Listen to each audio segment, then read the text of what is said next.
Hey guys, it's Sam here. Welcome to the solution of our ninth daily problem. So this problem kind of follows on from yesterday's problem. So in yesterday's problem, we were looking at right-angled triangles whose side lengths were in arithmetic progression.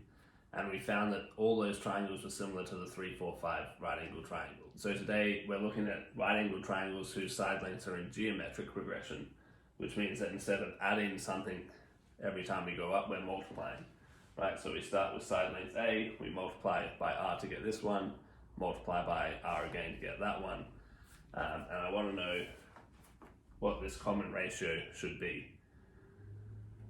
Okay, so we're going to start at the same place. We only have Pythagoras' theorem to use, right? So if we want this setup, we need this to happen. Okay, and we can expand our indices out.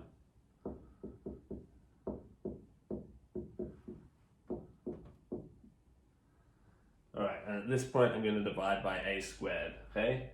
I know a is not 0 because if a was 0, I sort of don't have anything. All the sides would be 0.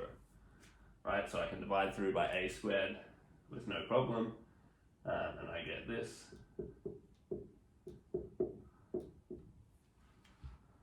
Okay, and this is a quadratic equation, but it's sort of secretly two quadratic equations. So I can rearrange this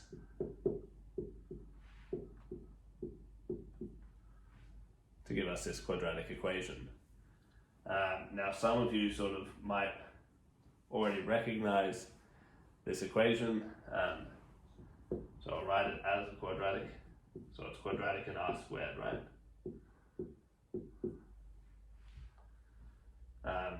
Yeah, some of you might sort of recognize that this is the quadratic equation for the golden ratio, but if you don't, we're going to go ahead and solve it.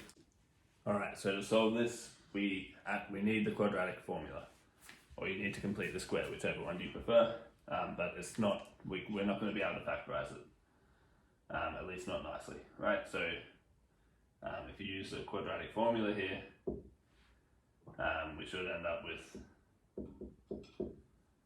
R squared, being equal to this.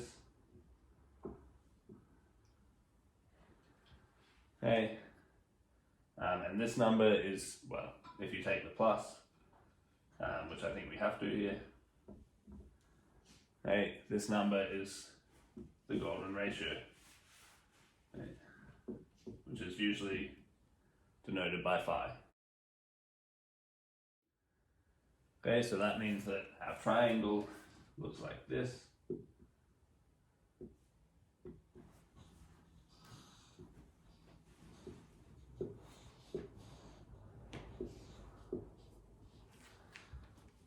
And so actually the hypotenuse and this short side, the ratio of those sides is the golden ratio. And so all of these are similar to this triangle.